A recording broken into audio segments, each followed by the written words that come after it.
హే viewers, ఈరోజు మనకి time ఎక్కువ లేదు, తొందరగా ఏదో ఒక కర్రీ చేసేయాలనుకున్నప్పుడు ఈ ఎగ్ పులుసు అనేది ట్రై చేయండి. తక్కువ ఇంగ్రీడియంట్స్తో అయిపోతుంది.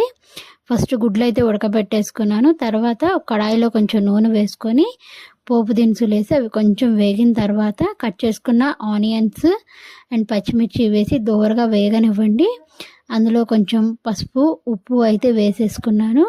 అవి కొంచెం వేగిన తర్వాత అల్లం వెల్లుల్లిపాయ పేస్ట్ వేసి పచ్చివాసన పోయేంత వరకు వేపుకోవాలండి. తర్వాత కారము, చింతపండు పులుసు అయితే పోసేసి మరిగించుకుంటున్నాను. అవి మరిగే లోపల ఈ గుడ్లనైతే కొంచెం నూనె వేసి ఉప్పు, పసుపు అయితే వేసి ఇట్లా ఫ్రై చేసుకున్నాను. నాకు ఇక్కడ పులుసు అయితే బాగా మరిగిపోతుంది. ఇలా మరిగేటప్పుడు వేయించుకున్న కోడిగుడ్లు ఉన్నాయి కదా, అవి ఇందులో వేసేసి ఒక 5 to 10 minutes అయితే బాగా ఉడకనివ్వండి. లాస్ట్లో అయితే ధనియాల పౌడర్ వేసేసి స్టవ్ ఆఫ్ చేసేయండి.